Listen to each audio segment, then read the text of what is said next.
ನಮಸ್ಕಾರ ಸ್ನೇಹಿತರೆ, ಎಲ್ಲರಿಗೂ ಸ್ಟಡಿ ಡೇಸ್ ಕನ್ನಡ ಯೂಟ್ಯೂಬ್ ಚಾನಲ್ಗೆ ಸ್ವಾಗತ. ಸ್ನೇಹಿತರನ್ನ ಇವತ್ತಿನ ವಿಡಿಯೋದಲ್ಲಿ ನವೆಂಬರ್ 19 ಮತ್ತು 20ರ ಒಂದು ಕರೆಂಟ್ ಅಫೇರ್ಸ್ನ ಸ್ಟಾರ್ಟ್ ಮಾಡೋಕ್ಕಿಂತ ಮುಂಚಿತವಾಗಿ ಯಾರಾದರೂ ನಮ್ಮ ಚಾನಲ್ಗೆ ಹೊಸದಾಗಿ ಭೇಟಿ ನೀಡ್ತಾ ಇದ್ದರೆ ಚಾನಲ್ನ ಸಬ್ಸ್ಕ್ರೈಬ್ ಮಾಡಿ, ಶೇರ್ ಮಾಡಿ, ಲೈಕ್ ಮಾಡಿ ಮತ್ತು ಬೆಲ್ ಐಕನ್ನ ಕ್ಲಿಕ್ ಮಾಡಿ. ಬಿಕಾಸ್ ನಾವು ವಿಡಿಯೋ ಅಪ್ಲೋಡ್ ಮಾಡಿದಾಗ ನಿಮಗೆ ಬೇಗನೆ ನೋಟಿಫಿಕೇಶನ್ ಬರುತ್ತೆ. ಒಳ್ಳೆ ಜೋಶೊಂದಿಗೆ ಇವತ್ತಿನ ಒಂದು ಕರೆಂಟ್ ಅಫೇರ್ಸ್ನ ಸ್ಟಾರ್ಟ್ ಮಾಡೋಣ. ನೋಡಿ, ಮೊದಲನೇ ಪ್ರಶ್ನೆ ಅಂತ ಕೇಳಿದರೆ ನೋಡಿ, 2024ನೇ ಸಾಲಿನ G20 ಸಭೆಯ ಆತಿಥ್ಯ ವಹಿಸಿದ ದೇಶ ಯಾವುದು ಅಂತ ಪ್ರಶ್ನೆಯನ್ನ ಕೇಳಿದ್ದಾರೆ. ಅದಕ್ಕೆ ಸರಿಯಾಗಿರ್ತಕ್ಕಂಥ ಉತ್ತರ ಯಾವುದಂದ್ರೆ ದಟ್ ಈಸ್ ಎರಡನೇ ಆಪ್ಷನ್ ಬ್ರೆಜಿಲ್. ಇದಕ್ಕೆ ಸರಿಯಾಗಿರ್ತಕ್ಕಂಥ ಉತ್ತರವಾಗಿದೆ. ನೋಡ್ರಿ, ಇದು ಬಹಳ ಇಂಪಾರ್ಟೆಂಟ್ ಆಗಿರ್ತಕ್ಕಂಥ ಪ್ರಶ್ನೆ ಇದು ಆಯ್ತಾ. ನಿಮ್ಮ ಮುಂದೆ ಬರ್ತಕ್ಕಂಥ ಎಲ್ಲ examination, that is PDO examination ಆಗಿರ್ಬೋದು, ತದನಂತರದಲ್ಲಿ KS ಎಕ್ಸಾಮಿನೇಷನ್ ಆಗಿರ್ಬೋದು, ಮತ್ತು ಹೊಸ ಯಾವುದಾದ್ರೂ ನೋಟಿಫಿಕೇಶನ್ ಆಗ್ತಾ ಇದ್ರೆ ಮತ್ತು ಸೆಂಟ್ರಲ್ ಗೌರ್ಮೆಂಟ್ ಎಕ್ಸಾಮಿನೇಷನ್ ದೃಷ್ಟಿಯಿಂದ ಹಾಗೂ this question and this topic is very important. ಇದರ ಮೇಲೆ ಯಾಕೆ ಪ್ರಶ್ನೆಯನ್ನು ಕೇಳಲಾಗ್ತಾ ಇದೆ ಅಂದರೆ, ತಮ್ಮೆಲ್ಲರಿಗೂ ಗೊತ್ತಿರುವ ಹಾಗೆ ಅಂದರೆ ರಿಯೋ ಡಿ ಜನೇರಿಯೋದಲ್ಲಿ ಬ್ರೆಜಿಲ್ನ ಒಂದು ಬಳಿ ಬರ್ತಕ್ಕಂಥ ನಗರ, ಅಲ್ಲಿ ಏನು ನಡೀತಾ ಇದೆ ಅಂದರೆ G20 ಶೃಂಗಸಭೆ ನಡೀತಾ ಇದೆ. ಸೊ ಆ G20 ಶೃಂಗಸಭೆ ಸಂದರ್ಭದಲ್ಲಿ ಭಾರತ ಪ್ರಗತಿಯ ಬಗ್ಗೆ ಉಲ್ಲೇಖವನ್ನು ಮಾಡಲಾಗಿದೆ. ಸೊ ಅದರ ಬಗ್ಗೆನೂ ಡಿಸ್ಕಷನ್ ಮಾಡೋಣ ಮತ್ತು G20 ಬಗ್ಗೆನೂ ಕೂಡ ನಾವು ಇನ್ ಡೆಪ್ತ್ ಆಗಿ ಡಿಸ್ಕಷನ್ ಮಾಡೋಣ. ನೋಡಿ, G20 ಸಭೆಯು ಬ್ರೆಜಿಲ್ನ ಒಂದು ರಾಜಧಾನಿ ಆಗಿರ್ತಕ್ಕಂಥ ರಿಯೋ ಡಿ ಜನೇರಿಯೋದಲ್ಲಿ ನಡೀತಾ ಇದೆ.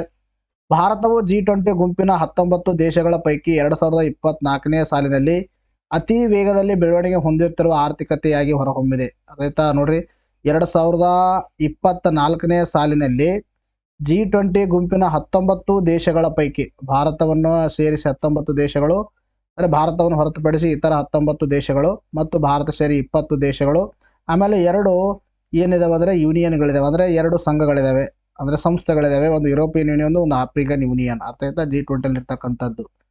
ಸೊ ಒಂದು ಈ G20 ಎಲ್ಲ ರಾಷ್ಟ್ರಗಳಿಗೆ ಕಂಪೇರ್ ಮಾಡಿದಾಗ ಭಾರತ 2024ರಲ್ಲಿ ಅತಿ ವೇಗವಾಗಿ ಬೆಳೆಯುತ್ತಿರುವ ಆರ್ಥಿಕತೆಯಾಗಿ ಹೊರಹೊಮ್ಮಿರ್ತಕ್ಕಂಥದ್ದು. ಬ್ರೆಜಿಲ್ನಲ್ಲಿ ನಡೆಯುತ್ತಿರುವ 2 ದಿನಗಳ G20 ಶೃಂಗಸಭೆಯು G20 ಶೃಂಗಸಭೆ ನೇಪಥ್ಯದಲ್ಲಿ ಬಿಡುಗಡೆ ಮಾಡಲಾದ ವಿಶ್ವ ಆರ್ಥಿಕ ಮುನ್ನೋಟ ಅಂಕಿಅಂಶಗಳಲ್ಲಿ ಭಾರತ ಸಾಧನೆ ಗಮನ ಸೆಳೆದಿರ್ತಕ್ಕಂಥದ್ದು. ಅರ್ಥ ಆಯ್ತಾ. ಬ್ರೆಜಿಲ್ನಲ್ಲಿ ಏನ ನಡೀತಾ ಇದೆ, G20 ಶೃಂಗಸಭೆ ನಡೀತಾ ಇದೆ. ಸೊ ಆ ಸಂದರ್ಭದಲ್ಲಿ ವಿಶ್ವ ಆರ್ಥಿಕ ಮುನ್ನೋಟದ ಒಂದು ಅಂಕಿಅಂಶಗಳನ್ನ ಬಿಡುಗಡೆ ಮಾಡಲಾಗಿದ್ದು, ಸೊ ಅದರ ಒಂದು ಏನಂದ್ರೆ ಎಲ್ಲ G20 ರಾಷ್ಟ್ರಗಳಿಗೆ ಗಮನವನ್ನು ಸೆಳೆದಿರ್ತಕ್ಕಂಥದ್ದು. ಮತ್ತು ಭಾರತ ಪ್ರಧಾನಮಂತ್ರಿ ಆಗಿರ್ತಕ್ಕಂಥ ನರೇಂದ್ರ ಮೋದಿ ಅವರ ಬಗ್ಗೆ ಇದ್ರ ಬಗ್ಗೆ ಏನ್ ಮಾಡಿದ್ದಾರೆ, ಉಲ್ಲೇಖವನ್ನ ಮಾಡಿರ್ತಕ್ಕಂಥದ್ದು. ಸೊ ಒಟ್ಟಾರೆಯಾಗಿ ತಮಗೆ ಗೊತ್ತಿರಬೇಕು, 2024ನೇ ಸಾಲಿನ G20 ಶೃಂಗಸಭೆ ಆತಿಥ್ಯ ದೇಶ ಯಾವುದು, ಪರ್ಟಿಕ್ಯುಲರ್ಲಿ ಯಾವ ಸ್ಥಳದಲ್ಲಿ ನಡೀತಾ ಇದೆ ಅಂತಕ್ಕಂಥದ್ದು. ಇನ್ನು 2023ರಲ್ಲಿ G20 ಒಂದು ಆತಿಥ್ಯ ವಹಿಸಿರ್ತಕ್ಕಂಥ ದೇಶ ದಟ್ ಈಸ್ ಭಾರತ. ಇನ್ನು 2022ರಲ್ಲಿ ಇಂಡೋನೇಷ್ಯಾ ವಹಿಸ್ಕೊಂಡಿತ್ತು. ಇದನ್ನು ಕೂಡ ಇಂಪಾರ್ಟೆಂಟು, ಅದ್ರ ಬಗ್ಗೆ ನಾನು ಹೇಳ್ತೀನಿ ನಿಮಗೆ. ನೋಡಿ, 2024ನೇ ಸಾಲಿನ ಭಾರತವು ವಾರ್ಷಿಕ ಶೇಕಡ 7% GDP ಪ್ರಗತಿಯೊಂದಿಗೆ ಮುಂಚೂಣಿ ಸ್ಥಾನವನ್ನು ಪಡೆದಿರ್ತಕ್ಕಂಥದ್ದು. 7% ಅಷ್ಟು ಏನಾಗಿದೆ, ಭಾರತ ಒಂದು GDPಯಲ್ಲಿ ಪ್ರಗತಿಯನ್ನ ಕಾಣಿರ್ತಕ್ಕಂಥದ್ದು 2024ನೇ ಸಾಲಿನಿಂದ ಅಕಾರ್ಡಿಂಗ್ ಟು ದಿ ವಿಶ್ವ ಆರ್ಥಿಕ ಮುನ್ನೋಟ ವರದಿಯ ಪ್ರಕಾರ. ಕ್ಷಿಪ್ರ ಪ್ರಗತಿಯ ಆರ್ಥಿಕತೆಗಳಲ್ಲಿ ಭಾರತ ಬಳಿಕ ಇಂಡೋನೇಷ್ಯಾ 2ನೇ ಸ್ಥಾನ ಪಡೆದಿದೆ, 5% ಅಷ್ಟು. ಕಳೆದ ಹಲವು ವರ್ಷಗಳವರೆಗೆ ಮುಂಚೂಣಿಯಲ್ಲಿದ್ದ ಚೀನಾ ಕೇವಲ 4.8 ಪ್ರಗತಿ ದರದೊಂದಿಗೆ 3ನೇ ಸ್ಥಾನವನ್ನ ಕಾಯ್ದುಕೊಂಡಿರ್ತಕ್ಕಂಥದ್ದು. ಆಯ್ತಾ. ಫಸ್ಟ್ ಇಂಡಿಯಾ ಇದೆ, ಸೆಕೆಂಡ್ ರ್ಯಾಂಕ್ ಅಲ್ಲಿ ಇಂಡೋನೇಷ್ಯಾ ಇದೆ, 3ನೇ ಸ್ಥಾನದಲ್ಲಿ ಚೀನಾ. ಜಗತ್ತಿನ ದೊಡ್ಡಣ್ಣ ಅಮೆರಿಕ GDP ವಾರ್ಷಿಕ 2.8ರಷ್ಟು ಪ್ರಗತಿ ಕಾಣಬಹುದೆಂದು ಅಂದಾಜು ಮಾಡಲಾಗಿದೆ. ಇದು 7ನೇ ಸ್ಥಾನಕ್ಕೆ ಕುಸಿದಿರ್ತಕ್ಕಂಥದ್ದು. ಆಯ್ತಾ. ಇದನ್ನು ಕೂಡ ಸ್ವಲ್ಪ ಮಾಹಿತಿ ತಮ್ಮ ತಲೆಯಲ್ಲಿರಬೇಕು. ಸೊ ಈಗ ಇಂಪಾರ್ಟೆಂಟ್ ಆಗಿರ್ತಕ್ಕಂಥ ಇನ್ಫಾರ್ಮೇಶನ್ ಇದಕ್ಕಿಂತಲೂ ನಾನು ಹೇಳ್ತಾ ಇದ್ದೀನಿ ಏನಂದ್ರೆ G20. ಸೊ G20 ಅಂತಕ್ಕಂಥದ್ದು 20 ದೇಶಗಳು, ಅರ್ಥ ಆಯ್ತಾ, 20 ದೇಶಗಳು ಪ್ಲಸ್ ಅದರಲ್ಲಿ ಎಷ್ಟಂದ್ರೆ 2 ಅಸೋಸಿಯೇಷನ್ಸ್ಗಳಿದಾವೆ. ಒಂದು ಆಫ್ರಿಕನ್ ಯೂನಿಯನ್ ಮತ್ತು ಇನ್ನೊಂದು ಯಾವುದಂದ್ರೆ ಯುರೋಪಿಯನ್ ಯೂನಿಯನ್ ಅಂತಕ್ಕಂಥದ್ದು. ಈ ಸಂಸ್ಥೆಯು 1999ರಂದು ಸ್ಥಾಪನೆ ಆಯಿತು. G20 ಸಂಘಟನೆ ಯಾವಾಗ ಸ್ಥಾಪನೆ ಆಯಿತು, 1999ರಂದು. ಮುಂದುವರೆದ ಮತ್ತು ಮುಂದುವರಿಯುತ್ತಿರುವ ರಾಷ್ಟ್ರಗಳ ಸಂಘವಾಗಿದೆ ಇದು. ಅರ್ಥ ಆಯ್ತಾ. ಇದರಲ್ಲಿ ಏನಂದ್ರೆ ಮುಂದುವರೆದ ಮತ್ತು ಮುಂದುವರಿಯುತ್ತಿರುವ 2 ರಾಷ್ಟ್ರಗಳು ಇದರ ಒಂದು ಸದಸ್ಯತ್ವವನ್ನು ಪಡೆದುಕೊಂಡಿರ್ತಕ್ಕಂಥದ್ದು. ಅರ್ಥ. ಇನ್ನು G7 ಸಂಘಟನೆಯನ್ನು ತೆಗೆದುಕೊಂಡಾಗ G7 ಸಂಘಟನೆಯಲ್ಲಿ ಎಲ್ಲವೂ ಮುಂದುವರೆದ ದೇಶಗಳಿದಾವೆ. ಸೊ ಇದರಲ್ಲಿ 2 ಇದಾವೆ, ಮುಂದುವರೆದ ಮತ್ತು ಮುಂದುವರಿಯುತ್ತಿರುವ ದೇಶಗಳ ಒಂದು ಸಂಘಟನೆ. ಇದು ಒಟ್ಟು ವಿಶ್ವದ ಉತ್ಪನ್ನ 80ರಷ್ಟು, ಜಾಗತಿಕ ಜನಸಂಖ್ಯೆ 2/3, ಭೂ ಪ್ರದೇಶದಲ್ಲಿ 60ರಷ್ಟು ಪಾಲನ್ನು ಹೊಂದಿರತಕ್ಕಂಥದ್ದು. ಅರ್ಥ ಆಯ್ತಾ. ಒಟ್ಟು ವಿಶ್ವದ ಉತ್ಪನ್ನಕ್ಕೆ ಎಷ್ಟಂದರೆ 80% ಕಾಂಟ್ರಿಬ್ಯೂಷನ್ ಮಾಡುತ್ತೆ. ಇನ್ನು ಭೂ ಪ್ರದೇಶಕ್ಕೆ 2/3 ಕಾಂಟ್ರಿಬ್ಯೂಷನ್ ಮಾಡುತ್ತೆ. ಇನ್ನು ಭೂ ಪ್ರದೇಶದಷ್ಟು 2/3, ಇನ್ನು 60% ಹೊಂದಿರತಕ್ಕಂಥದ್ದು. ಅರ್ಥ ಆಯ್ತಾ. ಇದು ಜನಸಂಖ್ಯೆಗೆ, ಜನಸಂಖ್ಯೆಗೆ ಎಷ್ಟು 2/3, ಇನ್ನು ಭೂ ಪ್ರದೇಶಕ್ಕೆ 60%, ಇನ್ನು ಜಾಗತಿಕ ವಹಿವಾಟಿಗೆ 70% ಕೊಡುಗೆಯನ್ನು ನೀಡುತ್ತೆ.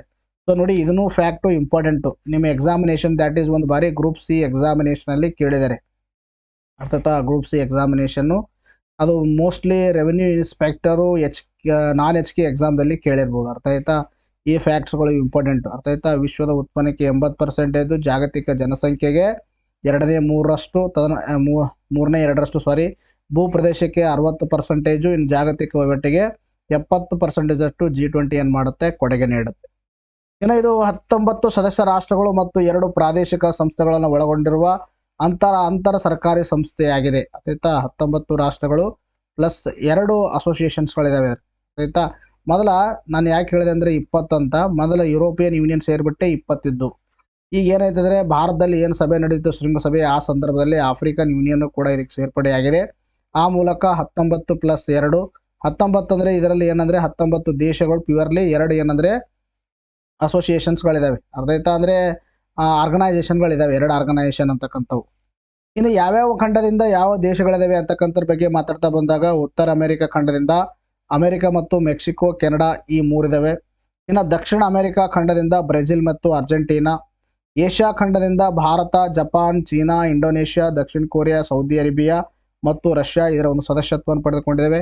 ಇನ್ನು ಆಫ್ರಿಕಾ ಖಂಡದಿಂದ ದಕ್ಷಿಣ ಆಫ್ರಿಕಾ ಮತ್ತು ಆಫ್ರಿಕನ್ ಯೂನಿಯನ್. ನೋಡಿರಿ, ಇದೆಲ್ಲ ಭಾಳ ಇಂಪಾರ್ಟೆಂಟ್ ಆಗಿರ್ತಕ್ಕಂಥ ಇನ್ಫಾರ್ಮೇಷನ್ ನಿಮ್ಮ ಎಕ್ಸಾಮಲ್ಲಿ ಕೇಳಿದ್ದಾರೆ ಸುಮಾರು ಬಾರಿ. ಯಾವುದೋ ಗ್ರೂಪ್ ಸಿ ಎಕ್ಸಾಮಿನೇಷನ್ನು ಮತ್ತು KS ಎಕ್ಸಾಮಿನೇಷನ್ ಎರಡರಲ್ಲಿ ಕೇಳಿದ್ದಾರೆ. ಏನು ಕೇಳಿದ ಪ್ರಶ್ನೆ, ಕೆಳಗಿನ ಯಾವ ದೇಶವು G20ಯ ಸದಸ್ಯ ರಾಷ್ಟ್ರವಾಗಿಲ್ಲ, ಕೆಳಗಿನ ಯಾವ ಒಂದು ಸಂಘಟನೆಯು G20ಯ ಸದಸ್ಯತ್ವವನ್ನು ಪಡೆದುಕೊಂಡಿದೆ. ಅರ್ಥ. ಇದು ನಿಮಗೆ ಎಕ್ಸಾಮಲ್ಲಿ ಡೈರೆಕ್ಟಾಗಿ ಪ್ರಶ್ನೆ ಕೇಳಿದ್ದಾರೆ. ಇನ್ನು ಖಂಡ ವೈಸು ಕೂಡ ಕೇಳ್ಬೋದು ನಿಮಗೆ. ಉತ್ತರ ಅಮೆರಿಕ ಖಂಡದಿಂದ ಯಾವುದು G20 ಸದಸ್ಯ ರಾಷ್ಟ್ರ ಹೊಂದಿದೆ, ದಕ್ಷಿಣ ಅಮೆರಿಕದಿಂದ ಯಾವ ದೇಶಗಳು G20 ಸದಸ್ಯ ರಾಷ್ಟ್ರವನ್ನು ಹೊಂದಿದ್ದಾವೆ ಅಂತಕ್ಕಂಥದ್ದು. ಇದು ಮಾಹಿತಿ ಬಹಳ ಇಂಪಾರ್ಟೆಂಟ್ ಇದು. ಇನ್ನು ಯುರೋಪ್ ಖಂಡದಿಂದ Britain, Italy, Germany, France, Turkey, European union. ಅರ್ಥ ಆಯ್ತಾ. ಯುರೋಪಿಯನ್ ಯೂನಿಯನ್ ಇದ್ದಾವೆ. ಅಂದರೆ ಒಟ್ಟಾರೆಯಾಗಿ 2 ಅಸೋಸಿಯೇಷನ್ಗಳೊಂದು, ಒಂದು ಯುರೋಪಿಯನ್ ಯೂನಿಯನ್ನು, ಇನ್ನೊಂದು ಯಾವುದಂದರೆ ದ್ಯಾಟ್ ಈಸ್ ಆಫ್ರಿಕನ್ ಯೂನಿಯನ್ ಅಂತ ಹೇಳ್ತೀವಿ.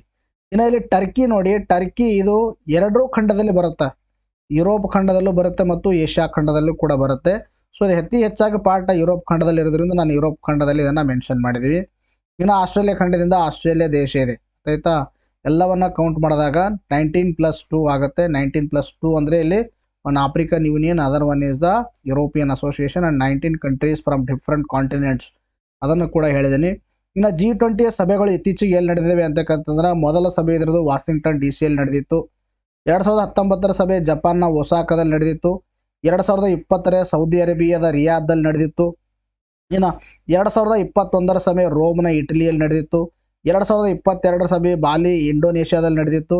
ಇನ್ನು 2023ರ ಸಭೆ ದೆಹಲಿ 18ನೇ ಸಭೆಯಾಗಿತ್ತು. ಇದು ಇಂಪಾರ್ಟೆಂಟ್. 17ನೇ ಸಭೆಯೂ ಕೂಡ ಇಂಪಾರ್ಟೆಂಟು, 18ನೇ ಸಭೆಯೂ ಕೂಡ ಇಂಪಾರ್ಟೆಂಟು. ಈ ಪ್ರಸ್ತುತವಾಗಿ ನಡೆದ 19ನೇ ಸಭೆ ಎಲ್ಲಿದ್ದರೆ Rio de Janeiro, that is in Brazil. ಇದ್ರ ಮಾಹಿತಿಯನ್ನು ನಿಮಗೆ ಈಗಾಗಲೇ ನಾನು ಹೇಳಿದ್ದೀನಿ. ಆಯ್ತಾ. ನೋಡಿ, ಇಷ್ಟು ಇನ್ ಡೆಪ್ತ್ ಆಗಿ ಮಾಹಿತಿಯನ್ನು ನಿಮಗೆ ಕೊಟ್ಟಿದ್ದೀನಿ. ಮುಂದೆ ಬರ್ತಕ್ಕಂಥ ಎಕ್ಸಾಮಲ್ಲಿ ಇದ್ರ ಮೇಲೆ ಪ್ರಶ್ನೆ ಡೆಫಿನೆಟ್ಲಿ ಬರುವ ಚಾನ್ಸಸ್ ಇದೆ. ಎಲ್ಲರೂ ಕ್ಲಿಯರ್ ಆಗಿ ಇದೊಂದು ಬಾರಿ ನೋಡ್ಕೋಬೇಕು. ಅರ್ಥ. ನೋಡಿ, ಇದೇ ಈ ಥರನಾಗಿ ಇದಕ್ಕಿಂತಲೂ ಇನ್ ಡೆಪ್ತ್ ಆಗಿರ್ತಕ್ಕಂಥ ಮಾಹಿತಿ ನಮ್ಮ ಮ್ಯಾಗ್ಝಿನ್ಸ್ಗಳಲ್ಲಿ ನಾವು ಕೊಟ್ಟಿದ್ದೀವಿ. ಅರ್ಥ. ಇನ್ನೂ ಕೆಲವು ಸ್ಟೂಡೆಂಟ್ಸ್ ಏನು ಕೇಳ್ತಾ ಇದ್ದಾರೆ ಅಂದರೆ, ಸರ್ PDO ಎಕ್ಸಾಮಿನೇಷನ್ನು ಏನೋ ಒಂದು ನಾನ್ HKದು ನಡೆದಿತ್ತು. ಸೊ ಅದರಲ್ಲಿ ಪ್ಯೂರ್ಲಿ ಕರೆಂಟ್ ಅಫೇರ್ಸ್ 5ರಿಂದ 6 ಪ್ರಶ್ನೆಗಳು ಬಂದಿದ್ದಾವೆ ಅಂತ.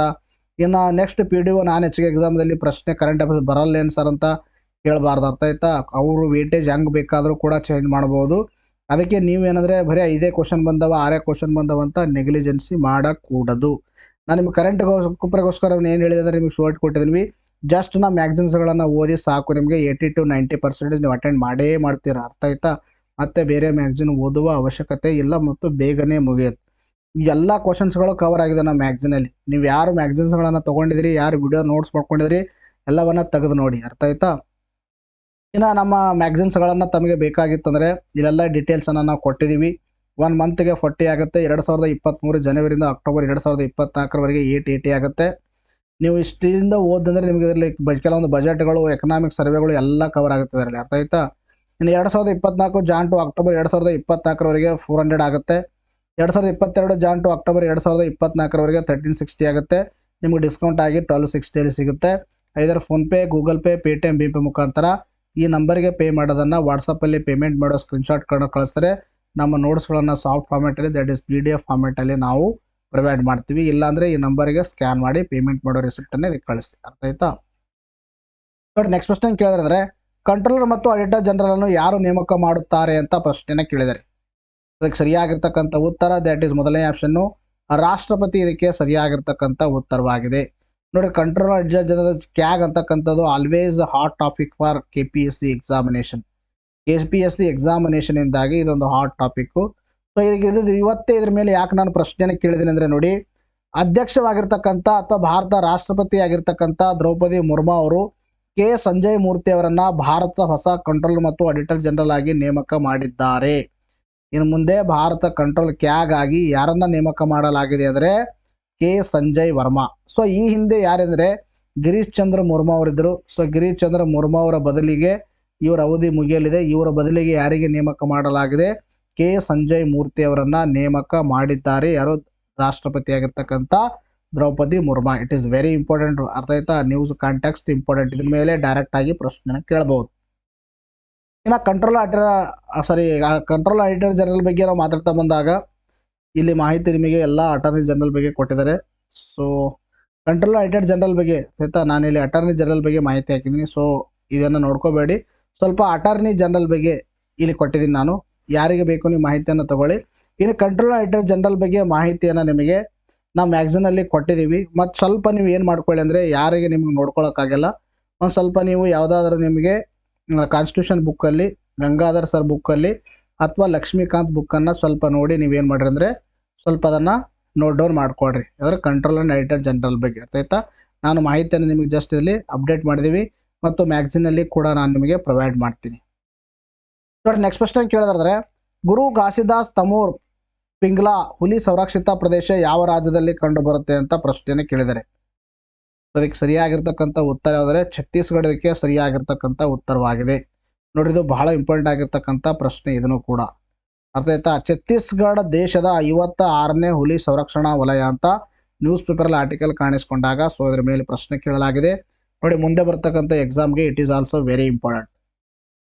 ಕೇಂದ್ರ ಪರಿಸರ, ಅರಣ್ಯ ಮತ್ತು ಹವಾಮಾನ ಬದಲಾವಣಾ ಸಚಿವರಾಗಿರ್ತಕ್ಕಂಥ ಶ್ರೀ ಭೂಪೇಂದ್ರ ಯಾದವ್ ಅವರು ಛತ್ತೀಸ್ಗಢದ ಗುರು ಘಾಸಿದಾಸ್ ತಮೂರ್ ಪಿಂಗ್ಲಾ ಹುಲಿ ಸಂರಕ್ಷಿತ ಪ್ರದೇಶವನ್ನಾಗಿ ಅಧಿಸೂಚನೆ ಹೊರಡಿಸಿದ್ದಾರೆ. ಗುರು ಘಾಸಿದಾಸ್ ತಮೂರ್ ಪಿಂಗ್ಲಾ ಹುಲಿ ಸಂರಕ್ಷಿತ ಪ್ರದೇಶವನ್ನು 56ನೇ ಭಾರತ ಹುಲಿ ಸಂರಕ್ಷಿತ ಪ್ರದೇಶವನ್ನಾಗಿ ಅಧಿಕೃತವಾಗಿ ಘೋಷಣೆಯನ್ನ ಮಾಡಿರ್ತಕ್ಕಂಥದ್ದು. ಇದು ನಾಗಾರ್ಜುನ ಶ್ರೀಶೈಲಂ ಹುಲಿ ಸಂರಕ್ಷಿತ ಪ್ರದೇಶ ಮತ್ತು ಅಸ್ಸಾಂನ ಮಾನಸ ಟೈಗರ್ ರಿಸರ್ವ್ ನಂತರ ಇದು ದೇಶದ 3ನೇ ಅತಿ ದೊಡ್ಡ ಹುಲಿ ಸಂರಕ್ಷಿತ ಪ್ರದೇಶವಾಗಿದೆ. ದೇಶದ 3ನೇ ಅತಿ ದೊಡ್ಡ ಹುಲಿ ಸಂರಕ್ಷಿತ ಪ್ರದೇಶ ಯಾವುದಾದ್ರೆ ದ್ಯಾಟ್ ಈಸ್ ಗುರು ಘಾಸಿದಾಸ್ ತಮೂರ್ ಪಿಂಗ್ಲಾ ಹುಲಿ ಸಂರಕ್ಷಿತ ಪ್ರದೇಶ. ಭಾರತ ಅತಿ ದೊಡ್ಡ ಹುಲಿ ಸಂರಕ್ಷಿತ ಪ್ರದೇಶ ಯಾವುದಂದ್ರೆ ನಾಗಾರ್ಜುನ ಶ್ರೀಶೈಲಂ ಹುಲಿ ಸಂರಕ್ಷಿತ ಪ್ರದೇಶ. 2ನೇ ಅತಿ ದೊಡ್ಡ ಹುಲಿ ಸಂರಕ್ಷಿತ ಪ್ರದೇಶ ಯಾವುದಂದ್ರೆ ಅಸ್ಸಾಂನ ಒಂದು ಮಾನಸ ಟೈಗರ್ ರಿಸರ್ವ್. ಅರ್ಥ ಆಯ್ತಾ? ಈ ಟೈಗರ್ ರಿಸರ್ವ್ಗಳನ್ನು ನ್ಯಾಷನಲ್ ಟೈಗರ್ ಕನ್ಸರ್ವೇಷನ್ ಅಥಾರಿಟಿ, ಅರ್ಥ ಆಯ್ತಾ, ನ್ಯಾಷನಲ್ ಟೈಗರ್ ಕನ್ಸರ್ವೇಷನ್ ಅಥಾರಿಟಿ ಏನು ಮಾಡುತ್ತೆ, ಇವುಗಳನ್ನು ನೋಡ್ಕೊಳ್ಳುತ್ತೆ. ಈ ನ್ಯಾಷನಲ್ ಟೈಗರ್ ಕನ್ಸರ್ವೇಷನ್ ಅಥಾರಿಟಿ ಬಗ್ಗೆ ನಾನು ಸುಮಾರು ಬಾರಿ ಮಾಡಿದ್ದೀನಿ. ಹುಲಿ ಜನಗಣತಿ ಸಂದರ್ಭದಲ್ಲೂ ಕೂಡ ಇದರ ಬಗ್ಗೆ ನಾನು ಮಾಹಿತಿಯನ್ನು ನೀಡಿದ್ದೀನಿ. ಅರ್ಥ ಆಯ್ತಾ? ಇದು ಛತ್ತೀಸ್ಗಢದ 4ನೇ ಹುಲಿ ಸಂರಕ್ಷಿತ ಪ್ರದೇಶವಾಗಿದೆ. ಅರ್ಥ ಆಯ್ತಾ? ಛತ್ತೀಸ್ಗಢದ 4ನೇದು ಆದರೆ 3ನೇ ಅತಿ ದೊಡ್ಡ ಹುಲಿ ಸಂರಕ್ಷಿತ ಪ್ರದೇಶವಾಗಿದೆ. ದಟ್ ಇಸ್ ಗುರು ಘಾಸಿದಾಸ್ ತಮೂರ್ ಪಿಂಗ್ಲಾ ಹುಲಿ ಸಂರಕ್ಷಿತ ಪ್ರದೇಶ. ಭಾರತ ಯಾವ ರಾಜ್ಯದ ಹಳ್ಳಿಗಳನ್ನು ಯುನೆಸ್ಕೋದ ಇಂಟರ್ ಗವರ್ನಮೆಂಟಲ್ ಓಷನೋಗ್ರಾಫಿಕ್ ಕಮಿಷನ್ ಸುನಾಮಿ ಪೀಡಿತ ಹಳ್ಳಿಗಳನ್ನು ಗುರುತಿಸಿದೆ? ಭಾರತ ಯಾವ ರಾಜ್ಯದ ಹಳ್ಳಿಗಳನ್ನು ಇತ್ತೀಚೆಗೆ ಯುನೆಸ್ಕೋದ ಒಂದು ಅಂಗವಾಗಿರ್ತಕ್ಕಂಥ ಇಂಟರ್ ಗವರ್ನಮೆಂಟಲ್ ಓಷನೋಗ್ರಾಫಿಕ್ ಕಮಿಷನು ಸುನಾಮಿ ಪೀಡಿತ ಹಳ್ಳಿಗಳಿಂದ ಗುರುತಿಸಿದೆ ಅಂತ ಕೇಳಿದರೆ ಸೊ ಅದಕ್ಕೆ ಸರಿಯಾಗಿರ್ತಕ್ಕಂಥ ಉತ್ತರ ಅಂದರೆ Odisha is the right answer. ನೋಡ್ರಿ, ಯುನೆಸ್ಕೋದ ಇಂಟರ್ ಗವರ್ನಮೆಂಟಲ್ ಓಷನೋಗ್ರಾಫಿಕ್ ಕಮಿಷನ್ ಇತ್ತೀಚೆಗೆ ಏನು ಮಾಡಿದೆ ಅಂದರೆ 24 ಸುನಾಮಿ ಪೀಡಿತ ಹಳ್ಳಿಗಳನ್ನು ಗುರುತಿಸಿದೆ. ಯಾವ ರಾಜ್ಯದಲ್ಲಿ? ಒಡಿಶಾದಲ್ಲಿ. ಆಯ್ತಾ? ಯುನೆಸ್ಕೋದ ಒಂದು ಅಂಗ ಯಾವುದಂದ್ರೆ ಇಂಟರ್ ಗವರ್ನಮೆಂಟಲ್ ಓಷನೋಗ್ರಾಫಿಕ್ ಕಮಿಷನ್ ಅಂತಕ್ಕಂಥದ್ದು. ಇದು ಏನು ಮಾಡುತ್ತಂದರೆ ಸುನಾಮಿ ಪೀಡಿತ ಪ್ರದೇಶಗಳನ್ನು ಏನು ಮಾಡುತ್ತೆ, ವರ್ಲ್ಡ್ ವೈಡ್ ರೆಕಗ್ನೈಸೇಷನ್ ಮಾಡುತ್ತೆ. ಸೊ ಹಾಗೆ ಒಡಿಶಾದ 24 ಸುನಾಮಿ ಪೀಡಿತ ಹಳ್ಳಿಗಳನ್ನು ಗುರುತಿಸಿದೆ. ಇತ್ತೀಚೆಗೆ ಇಂಡೋನೇಷ್ಯಾದಲ್ಲಿ ನಡೆದ 2ನೇ ಜಾಗತಿಕ ಸುನಾಮಿ ವಿಚಾರ ಸಂಕಿರಣದ ಸಂದರ್ಭದಲ್ಲಿ ಈ ಒಂದು ರಿಕಗ್ನೈಸೇಷನ್ ಅನ್ನ ನೀಡಲಾಗಿದೆ. ಇದನ್ನ ಗುರುತು ಮಾಡಿದ್ದಾರೆ ಅಂತ ಅರ್ಥ. ಆಯ್ತಾ? ಇಂಡೋನೇಷ್ಯಾದಲ್ಲಿ ನಡೆದಿತ್ತು ಎದರ ಸಭೆ? Intergovernmental oceanographic commission. ಇದು ಯಾವ ಸಂಸ್ಥೆಯಲ್ಲಿ ಬರುತ್ತೆ? ಯುನೆಸ್ಕೋದ ಅಡಿಯಲ್ಲಿ ಬರುತ್ತೆ. It is related to the tsunami ಪೀಡಿತ 24 ಹಳ್ಳಿಗಳನ್ನು ಒಡಿಶಾದಲ್ಲಿ ಗುರುತು ಮಾಡಿದೆ. ಆಯ್ತಾ? ಸುನಾಮಿ ರೆಡಿ ರೆಕಗ್ನೈಸೇಷನ್ ಪ್ರೋಗ್ರಾಮ್ ಸಮುದಾಯದ ಸನ್ನದ್ಧತೆಯನ್ನು ಹೆಚ್ಚಿಸುವ ಗುರಿಯನ್ನು ಹೊಂದಿದೆ. ಆಯ್ತಾ? Tsunami ready recognition programme which is under the UNESCO implemented by the intergovernmental oceanographic commission. ಇದು ಏನು ಮಾಡಿದೆ? 24 ಹಳ್ಳಿಗಳನ್ನು ಗುರುತಿಸಿದೆ. ಅದರ ಸಭೆಯಲ್ಲಿ ನಡೆದಿತ್ತು ಅಂದರೆ 2ನೇ ಜಾಗತಿಕ ಸುನಾಮಿ ವಿಚಾರ ಸಂಕಿರಣ ಸಭೆ ಇಂಡೋನೇಷ್ಯಾದಲ್ಲಿ ನಡೆದಿತ್ತು. ಈ 3 ಅಂಶಗಳು ತಮ್ಮ ತಲೆಯಲ್ಲಿ ಇರಲಿ. ನೋಡಿ, ನೆಕ್ಸ್ಟ್ ಕ್ವಶ್ಚನ್ ಕೇಳಿದ್ರೆ ಏಷ್ಯಾ ಪೆಸಿಫಿಕ್ ಆರ್ಥಿಕ ಶೃಂಗಸಭೆ 2024 ಎಲ್ಲಿ ನಡೆಯಿತು ಅಂತ ಪ್ರಶ್ನೆಯನ್ನು ಕೇಳಿದರೆ ಇದಕ್ಕೆ ಸರಿಯಾಗಿರ್ತಕ್ಕಂಥ ಉತ್ತರ ದಟ್ ಇಸ್ 2ನೇ ಆಪ್ಷನ್ ಲಿಮಾ ಪೇರು ಇದಕ್ಕೆ ಸರಿಯಾಗಿರ್ತಕ್ಕಂಥ ಉತ್ತರವಾಗಿದೆ. ನೋಡ್ರಿ, 2024ರ ಏಷ್ಯಾ ಪೆಸಿಫಿಕ್ ಆರ್ಥಿಕ ಶೃಂಗಸಭೆಯನ್ನು ಪೆರುವಿನ ಲಿಮಾದಲ್ಲಿ ಆಯೋಜಿಸಲಾಗಿದೆ. ಇಂಪಾರ್ಟೆಂಟು, ನಿಮ್ಮ ಎಕ್ಸಾಮಲ್ಲಿ ಕೇಳಬಹುದು ಡೈರೆಕ್ಟ್ ಆಗಿ. ಇನ್ನು ಏಷ್ಯಾ ಪೆಸಿಫಿಕ್ ಒಂದು ಆರ್ಥಿಕ ಶೃಂಗಸಭೆ ಅಥವಾ ಏಷ್ಯಾ ಪೆಸಿಫಿಕ್ ಎಕನಾಮಿಕ್ ಸಮಿಟ್ ಅಂತ ಹೇಳ್ತೀವಿ. ಸೊ ಇದು ಒಂದು organisation, international intergovernmental organisation. International intergovernmental organisation ಅಂತಾರಾಷ್ಟ್ರೀಯ ಒಂದು ಮಟ್ಟದ ಒಂದು ಸಂಘಟನೆಯಾಗಿದ್ದು 1989ರಲ್ಲಿ ಈ ಒಂದು ಉಪಕ್ರಮವನ್ನು ಪ್ರಾರಂಭಿಸಲಾಯಿತು. ಇದು ಸದಸ್ಯ ರಾಷ್ಟ್ರಗಳಲ್ಲಿ ಸುಸ್ಥಿರ ಬೆಳವಣಿಗೆ, ಮುಕ್ತ ವ್ಯಾಪಾರ, ಹೂಡಿಕೆ, ಆರ್ಥಿಕ ಸಹಕಾರವನ್ನು ಉತ್ತೇಜನ ನೀಡುತ್ತೆ. ಇದು 21 ಆರ್ಥಿಕತೆಗಳನ್ನು ಹೊಂದಿರತಕ್ಕಂಥದ್ದು. ಇಟ್ ಮೀನ್ಸ್ ದಟ್ ಸುಮಾರು 21 ಸದಸ್ಯ ರಾಷ್ಟ್ರಗಳು ಇದರಲ್ಲಿ ಇದಾವೆ. ಅರ್ಥ ಆಯ್ತಾ? ಎಸ್, ನೆಕ್ಸ್ಟ್ ನೋಡಿ. ನೆಕ್ಸ್ಟ್ ಪ್ರಶ್ನೆ ಕೇಳೋದಂದ್ರೆ ರಾಜ್ಯದಲ್ಲಿ ಎಷ್ಟು ಜಾಗತಿಕ ನಾವೀನ್ಯತೆ ಪಾರ್ಕ್ಗಳನ್ನು ಸ್ಥಾಪಿಸಲು ಉದ್ದೇಶಿಸಲಾಗಿದೆ ಅಂತ ಪ್ರಶ್ನೆಯನ್ನು ಕೇಳಲಾಗಿದೆ.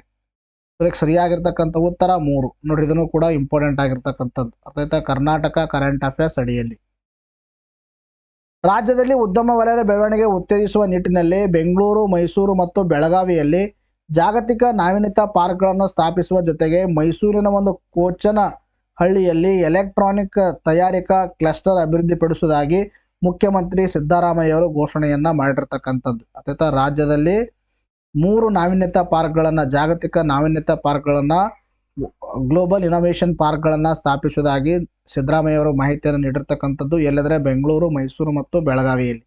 ಅದಲ್ಲದೆ ಮೈಸೂರಿನ ಒಂದು ಈ ಕೊಚನಹಳ್ಳಿಯಲ್ಲಿ ಎಲೆಕ್ಟ್ರಾನಿಕ್ ರಿಯಾಕ್ಟರ್ ಕ್ಲಸ್ಟರ್ ಅಭಿವೃದ್ಧಿಪಡಿಸುವುದಾಗಿ ಹೇಳಿರ್ತಕ್ಕಂಥದ್ದು. ಮಾಹಿತಿ ತಂತ್ರಜ್ಞಾನ ಕ್ಷೇತ್ರದ ಮಹತ್ವದ ಬೆಳವಣಿಗೆ ಸಾಮರ್ಥ್ಯವನ್ನು ಜಗತ್ತಿಗೆ ಅನಾವರಣಗೊಳಿಸುವ ಬೃಹತ್ ವೇದಿಕೆಯಾದ ಬೆಂಗಳೂರು ಟೆಕ್ ಸಮಿಟ್ ಶೃಂಗಸಭೆ 27ನೇ ಆವೃತ್ತಿ ಬೆಂಗಳೂರಿನಲ್ಲಿ ಚಾಲನೆ ನೀಡಿ ಅವರು ಮಾಹಿತಿಯನ್ನು ತಿಳಿಸಿರ್ತಕ್ಕಂಥದ್ದು. ಈ ಬೆಂಗಳೂರು ಟೆಕ್ ಸಮಿಟ್ ಅಲ್ಲಿ ನಡೀತು, ಬೆಂಗಳೂರಲ್ಲಿ ನಡೆಯಿತು. ಎಷ್ಟನೇ ಆವೃತ್ತಿ? 27ನೇ ಆವೃತ್ತಿ. ಅದನ್ನು ಉದ್ಘಾಟನೆ ಮಾಡಿದವರು ಕರ್ನಾಟಕದ ಮುಖ್ಯಮಂತ್ರಿ ಆಗಿರ್ತಕ್ಕಂಥ ಸಿದ್ದರಾಮಯ್ಯ ಅವರು. ಸೊ ಜಾಗತಿಕ ನಾವೀನ್ಯತಾ ಪಾರ್ಕ್ಗಳನ್ನು ಯಾವ ರಾಜ್ಯದಲ್ಲಿ ಯಾವ ಡಿಸ್ಟಿಕ್ನಲ್ಲಿ ನಾವು ಸ್ಥಾಪನೆ ಮಾಡ್ತೀವಿ ಅಂತ ಅವರು ಮಾಹಿತಿಯನ್ನು ನೀಡಿರ್ತಕ್ಕಂಥದ್ದು. ಬೆಂಗಳೂರು ವಿಮಾನ ನಿಲ್ದಾಣದಿಂದ 50 ಕಿಲೋಮೀಟರ್ ದೂರದಲ್ಲಿ ನಾವೀನ್ಯತಾ ಪರಿಕಲ್ಪನೆಯಿಂದ ಕ್ವೀನ್ ಸಿಟಿ ನಿರ್ಮಾಣ ಮಾಡಲಾಗುವುದು ಅಂತ ಕೂಡ ಹೇಳಿದ್ದಾರೆ. ನೋಡಿ, ನೆಕ್ಸ್ಟ್ ಪ್ರಶ್ನೆ ಕೇಳಿದ್ರೆ ಇತ್ತೀಚೆಗೆ ಸುದ್ದಿಯಲ್ಲಿದ್ದ ಗ್ರಾಫ್ ಯಾವುದಕ್ಕೆ ಸಂಬಂಧಿಸಿದೆ ಅಂತ ಕೇಳಿದ್ದಾರೆ. ಸೊ ಇದಕ್ಕೆ ಗ್ರಾಫ್ ಅಥವಾ ಗ್ರಾಫ್ 4 ಅಂತ ನೆನ್ಕೊಳ್ಳಿ. ಆಯ್ತಾ? ನೀವು ಗ್ರಾಫ್ ಅಂದರೆ ಈ ಮಾಮೂಲಿ ಇಂಗ್ಲೀಷ್ನಲ್ಲಿ ಬರುವ ಈ ಗ್ರಾಫ್ ಅನ್ಕೋಬೇಡಿ. ಅರ್ಥ ಆಯ್ತಾ? ಇದಕ್ಕೆ ಯಾವುದಕ್ಕೆ ಸಂಬಂಧಪಟ್ಟಿದೆ ಅಂದರೆ ಇದು ವಾಯು ಮಾಲಿನ್ಯ ನಿಯಂತ್ರಣಕ್ಕೆ ಸಂಬಂಧಪಟ್ಟಿರ್ತಕ್ಕಂಥದ್ದು. ಸೊ ಈಗ ದೆಹಲಿ, ಅರ್ಥ ಆಯ್ತಾ, ದೆಹಲಿಯ ಒಂದು ಪರಿಸ್ಥಿತಿ ಎಂಥ ಪರಿಸ್ಥಿತಿ ಆಗಿದೆ ಅಂದರೆ ಉಸಿರಾಟಕ್ಕೂ ಕೂಡ ಅಲ್ಲಿ ಸಂಕಷ್ಟ ಪಡುವಂಥ ಪರಿಸ್ಥಿತಿ ನಿರ್ಮಾಣ ಆಗಿದೆ. It is not A new, ಅರ್ಥ ಆಯ್ತಾ, ಇದೇನು ಹೊಸದಲ್ಲ. ಹಳೆದ್ರಿಂದಾಗೂ ಕೂಡ ಡೆಲ್ಲಿಯಲ್ಲಿ ಈ ಥರದಾಗಿರ್ತಕ್ಕಂಥ ಕಂಡೀಷನ್ಗಳು ಏನಾಗ್ತಾ ಇದೆ, ನಿರ್ಮಾಣವಾಗ್ತಾ ಇದೆ. ಸೊ ಈ ಸಂದರ್ಭದಲ್ಲಿ ಸುಪ್ರೀಂ ಕೋರ್ಟ್ ಕೂಡ ಇಂಟರ್ಫೇರ್ ಆಗಿರ್ತಕ್ಕಂಥದ್ದು. ಈ ಮಾಲಿನ್ಯವನ್ನು ನೋಡಿ, ಮಾಲಿನ್ಯ ನಿಯಂತ್ರಣಕ್ಕೆ ಕಠಿಣ ಕ್ರಮ ಸುಪ್ರೀಂ ಕೋರ್ಟ್ ತಾಕಿತ್ತು. ದಿಲ್ಲಿ ಇಡೀ NCRನಲ್ಲಿ ಗ್ರಾಫ್ 4 ಜಾರಿಗೆ ಸೂಚನೆ. AQI 450ಕ್ಕಿಂತ ಕಮ್ಮಿ ಆದರೂ ನಿರ್ಬಂಧ ಸಡಲಬೇಡ ಅಂತಕ್ಕಂಥದ್ದು ಸುಪ್ರೀಂ ಕೋರ್ಟ್ ಹೇಳಿರ್ತಕ್ಕಂಥದ್ದು. ಸುಪ್ರೀಂ ಕೋರ್ಟ್ ಏನು ಮಾಹಿತಿ ನೀಡಿದೆ, ಇನ್ನು ಗ್ರಾಫ್ 4 ಅಂದರೆ ಏನು, ಇದ್ರ ಬಗ್ಗೆ ಮಾಹಿತಿಯನ್ನು ಡಿಸ್ಕಷನ್ ಮಾಡೋಣ.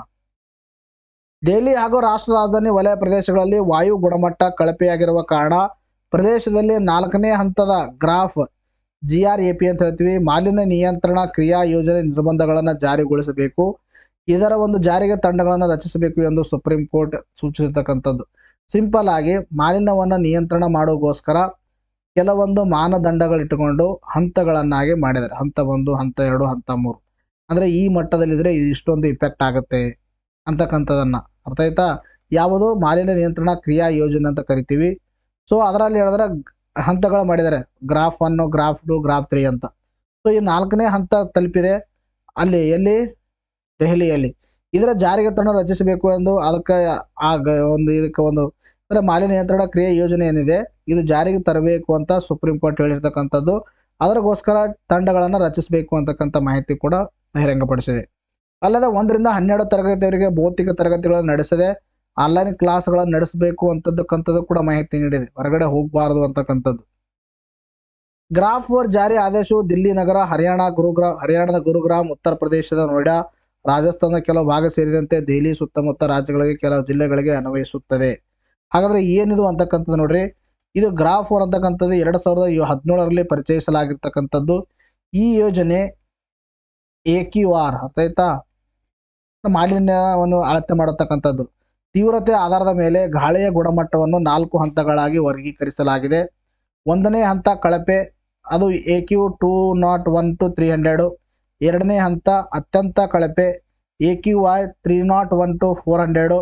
3ನೇ ಹಂತ ತೀವ್ರ ಹಂತ, ಅದು ಯಾವುದಂದ್ರೆ AQI 401 to 450. ಇನ್ನು 4ನೇ ಹಂತ ಅತ್ಯಂತ ತೀವ್ರ, ಇದು 450ಕ್ಕಿಂತ ಅತಿ ಹೆಚ್ಚು. ಅರ್ಥ ಆಯ್ತಾ. ನಿಮ್ಗೆ ಏನು ಹೇಳಿದೆ ಅಂದರೆ ಇವು ಮನುಷ್ಯನ ಮೇಲೆ ಇಂಪ್ಯಾಕ್ಟ್ ಯಾವ ಥರ ಇಂಪ್ಯಾಕ್ಟ್ ಮಾಡ್ತಾವೆ ಅನ್ನೋದು. ಅಂದ್ರೆ ಪಾಲಿನೇಷನ್ ಮಾಡೋಕ್ಕೆ ಅಲ್ಲಿ ಪಾಲಿನೇಷನ್ ಎಷ್ಟು ತೀವ್ರಗತಿಯಲ್ಲಿದೆ ಅಂತಕ್ಕಂಥದ್ದು ತಿಳಿಸೋಕ್ಕೆ ಹಂತಗಳನ್ನು ಮಾಡಿದ್ದಾರೆ. ಅತ್ಯಂತ ಕಳಪೆ, ಅತ್ಯಂತ ತೀವ್ರ ಅಂತಕ್ಕಂಥದ್ದು. ಈಗ ಏನಾಗಿದೆ ಅಂದರೆ ಈ 4ನೇ ಹಂತಕ್ಕೆ ತಲುಪಿರ್ತಕ್ಕಂಥದ್ದು. It's very dangerous to the human beings. AQI 400ಕ್ಕಿಂತ ಹೆಚ್ಚಾದರೆ ಅಪಾಯಕಾರಿ ಎಂದು ಪರಿಗಣಿಸಲಾಗುತ್ತದೆ. ಇದು ಜನರ ಆರೋಗ್ಯದ ಮೇಲೆ ಪರಿಣಾಮ ಬೀರಬಹುದಾಗಿದೆ. ಆರೋಗ್ಯ ಸಮಸ್ಯೆ ಹೊಂದುವವರಿಗೆ ಇದು ತೀರಾ ಅಪಾಯ ಅಂತಕ್ಕಂಥದ್ದು ಸುಪ್ರೀಂ ಕೋರ್ಟ್ನ ವಾದವಾಗಿರ್ತಕ್ಕಂಥದ್ದು. ನೋಡಿ ನೆಕ್ಸ್ಟ್ ಪ್ರಶ್ನೆ ಏನಿದೆ, ಒಲ್ಲಾಯಿಸಿದವೆ. ಪ್ರತಿ ವರ್ಷ ರಾಷ್ಟ್ರೀಯ ಅಪಸ್ಮಾರ ದಿನವನ್ನು ಯಾವಾಗ ಆಚರಿಸಲಾಗುತ್ತದೆ ಅಂತ ಕೇಳಿದರೆ ನವೆಂಬರ್ 17. ಸುದ್ದಿಯಲ್ಲಿ ಕಂಡು ಬಂದ ಮೃತ ಸಮುದ್ರ ಯಾವ 2 ದೇಶ ನಡುವೆ ಇದೆ? ದಟ್ ಇಸ್ ಇಸ್ರೇಲ್ ಮತ್ತು ಜಾರ್ಡನ್. ಇಂಪಾರ್ಟೆಂಟ್ ಕೇಳಿದರೆ ಪ್ರಶ್ನೆ. ಸೂಪರ್ ಟೈಫೂನ್ ಮಾನ್ ಇತ್ತೀಚೆಗೆ ಯಾವ ದೇಶವನ್ನು ಅಪ್ಪಳಿಸಿದೆ? That is Philippines. ಇಂಪಾರ್ಟೆಂಟ್ ಇದನ್ನು ಕೂಡ. ಶ್ರೀಲಂಕಾದ ಅಧ್ಯಕ್ಷರಾಗಿ ಪ್ರಮಾಣ ವಚನ ಸ್ವೀಕರಿಸಿದವರು ಯಾರಂದ್ರೆ ಅನುರಾ ಕುಮಾರ್ ದಿಸ್ನಾಯಕ್ ಅವರು. ಅಸ್ಸಾಂನ ಒಂದು ಕರೀಂಗಂಜ್ ಜಿಲ್ಲೆಯ ಹೆಸರನ್ನ ಏನೆಂದು ಬದಲಾಯಿಸಲಾಗಿದೆ ಅಂದ್ರೆ ಶ್ರೀಭೂಮ್. ಇದನ್ನು ಕೂಡ ಇಂಪಾರ್ಟೆಂಟ್ ಆಗಿರ್ತಕ್ಕಂಥದ್ದು. ಶ್ರೀಭೂಮಿ ಎಸ್ ಇವತ್ತಿಗೆ ವಿಡಿಯೋನ ಮುಗಿಸೋಣ, ಮತ್ತೆ ಮುಂದಿನ ವಿಡಿಯೋದಲ್ಲಿ ಭೇಟಿಯಾಗೋಣ. Thank you friends, take care.